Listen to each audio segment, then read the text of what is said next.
முல்லைக்கு தேர் கொடுத்தான் பாரி அப்படின்னு நம்ம கதைகள்ல கேள்விப்பட்டதெல்லாம் உண்மையா? வெறுமனே 300 கிராமங்களை மட்டும் ஆட்சி செஞ்ச ஒரு குறுநில மன்னன் சோழசேர பாண்டியர்களை விட அதிக புகழ் பெற்று காணப்பட்டதுக்கான காரணம் தான் என்ன? இந்த பாரி மன்னனோட மரணத்துக்கு இவரோட உயிர் நண்பரான கபிலரும் ஒரு காரணம் அப்படின்னு சொல்றாங்க. இது உண்மையா? பாரி மன்னன் எப்படி இறந்தாரு, இவரோட இறப்புல இருக்க மர்மம் தான் என்ன அப்படின்றத ஃபுல் வீடியோவா இந்த ஒரு வீடியோல பார்ப்போம். புதுசா வரவங்க சேனலை சப்ஸ்கிரைப் பண்ணிட்டு வீடியோவை லைக் பண்ணிட்டு பாருங்க. சரி, ஓகே மக்களே, இப்ப யார் இந்த பாரி மன்னன் அப்படின்றத தெளிவா விளக்கமா பார்ப்போம். சங்க காலத்துல வாழ்ந்த 300 கிராமங்களை கொண்ட பரம்பு மலை அப்படின்ற ஒரு மலை பிரதேசத்தை ஆட்சி செஞ்ச மன்னன் தான் வேள்பாரி என அழைக்கப்படுற பாரி மன்னன்.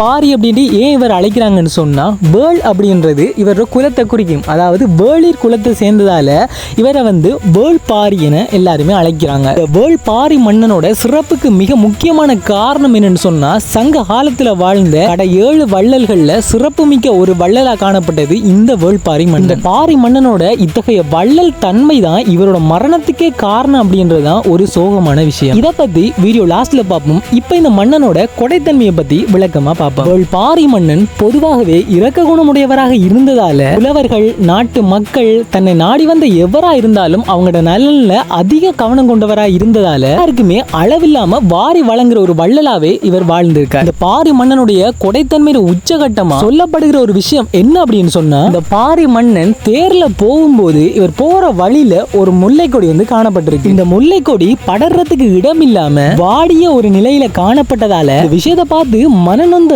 மன்னன் தன் தேரையே அந்த முல்லை கொடி படறதுக்காக அந்த இடத்துல விட்டுட்டு கடந்தே அரண்மனைக்கு போனதா சொல்லப்படுது. ஒரு முல்லை கொடிக்கே இவ்வளவு தாராள மனசோட ஒரு தேரையை விட்டுட்டு போற மன்னன் அந்த நாட்டு மக்களுக்காகவும் புலவர்களுக்காகவும் எவ்வளவு கொடை செஞ்சிருக்காரு அப்படின்றத இந்த ஒரு முல்லைக்கு தேர் கொடுத்த கதை எல்லாருக்குமே பறைசாற்றும். இப்படிப்பட்ட இவருடைய கொடைத்தன்மை சங்க காலத்துல 400 பாடல்கள்லையும் கபிலர் பாடல்கள்லையும் தெளிவா பார்க்கக்கூடிய மாதிரி இருக்கு. இவருடைய இந்த கொடைத்தன்மை சங்க காலத்துல எல்லா இடங்களுக்குமே பரவ அதுவே பிற்காலத்துல இவருடைய மரணத்துக்குமே காரணமா அமைஞ்சது. அது எப்படின்னு சொன்னா, சோழ சேர பாண்டியர்கள் எனப்படுற மூவேந்தர்கள கொடைத்தன்மையை விட வெறும் 300 கிராமங்களை ஆட்சி செய்யற ஒரு குறுநில மன்னனான பாரி மன்னனுடைய வள்ளல் தன்மை சங்க காலத்திலேயே பெரிதாக பேசப்பட்டதால சோழசேர பாண்டியர்கள் இம்மன்னன் மேல பொறாமைப்பட்டிருக்காங்க. பொறாமையில உச்சத்துக்கே சென்ற சோழசேர பாண்டியர்கள் இந்த மன்னனை எப்படி சரி வீழ்த்தி ஆகணும் என்று சொல்லி நிறைய தடவை போர் தொடுத்து கூட இந்த மன்னனை வீழ்த்த முடியல.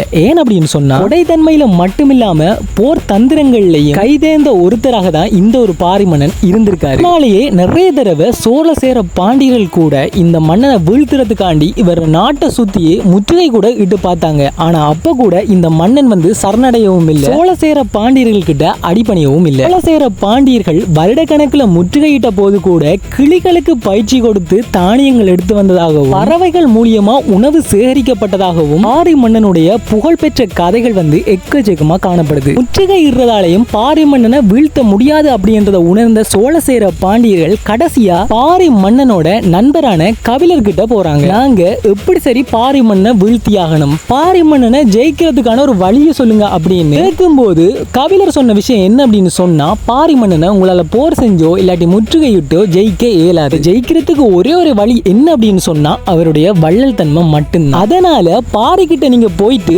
ஆடி பாடி அவனை மகிழ்விச்சு நீங்க என்ன கேட்டாலும் உங்களுக்கு கிடைக்கும். இந்த ஒரு வழி மூலமா மட்டும்தான் பாரியை உங்களால ஜெயிக்கலும் அப்படின்னு சொன்னதால சோழசேர பாண்டியர்கள் தந்திரத்தோட வேஷமிட்டு பாணர்கள் மாதிரி ஆடி பாடி பாரி மன்னனை மகிழ்விச்சு பாரி மன்னன் கிட்ட யாசகம் வேண்டி நிக்கிறாங்க. வந்திருக்கிறது சோழசேர பாண்டியர்கள் தான் என்று தெரிஞ்சு கூட அவங்களுக்கு என்ன கொடை வேணும் அப்படின்னு கேட்டாரு. ஆனா பாரி மன்னன் மேல இருந்த பொறாமையாலையும் அவரை எப்படி சரி வீழ்த்தியே ஆகணும் அப்படின்ற ஒரு தன்மையினாலையும் பாரி மன்னனோட உயிரையே யாசகமா கேட்கிறாங்க. எல்லாம் நடக்கும் என்று எதிர்பார்த்த பாரி மன்னன் எதையுமே யோசிக்காம தன் வீர வாள் எடுத்து மார்பை பிளந்து அந்த இடத்திலேயே தன் உயிரை மாய்த்து கொள்றாரு. இந்த மாதிரி சோழசேர பாண்டியர்கள் பாரி மன்னனை வென்றிருந்தா கூட அவருடைய புகழை இன்றைக்கு வரைக்கும் யாராலையும் எதுவுமே செய்ய முடியல. இதுக்கு அப்புறமா பாரி மன்னனுடைய இரு மகள்களான அங்கவை சங்கவை ஆகிய இருவரையும் பாரி மன்னனின் நண்பரான கபிலர் இவ்வையிடம் சென்று ஒப்படைத்ததாகவும் இதுக்கு பிறகு பாரி மன்னனின் இறப்புக்கு காரணம் தான் என்று குற்ற உணர்ச்சியில வடக்கிருந்து தன்னோட உயிரை மாய்த்து கொண்டதாகவும் சொல்லப்படுகிறது. வடக்கு இருக்கிறது அப்படின்னா என்னன்னு சொன்னா, மக்களே, நீர் எல்லாத்தையுமே விடுத்து வடக்கு பக்கமா நோக்கி இருந்து தன்னோட உயிரை மாய்த்து கொள்றது தான் வடக்கிருந்து உயிரை மாய்த்தல் அப்படின்னு சொல்லுவாங்க. என்னதான் பாரி பாரி மன்னன் வள்ளல் திறமையில பெரிய புகழ் பெற்று இருந்தாலும் அவரோட முடிவை கேட்கும் போது எனக்கே சரியான கவலையா போயிட்டு மக்களே. சரி ஓகே மக்களே, இந்த ஒரு வீடியோ பிடிச்சிருந்தா வீடியோ லைக் பண்ணிட்டு பாரிய பிடிக்குமா இல்லையான்னு கமெண்ட்ல சொல்லுங்க. தஞ்சை பெருங்கோயிலோட மர்மங்களை பத்தி தெரிஞ்சுக்கணும்னா நம்ம சேனல்ல வீடியோ இருக்கு, மறக்காம போய் பாருங்க.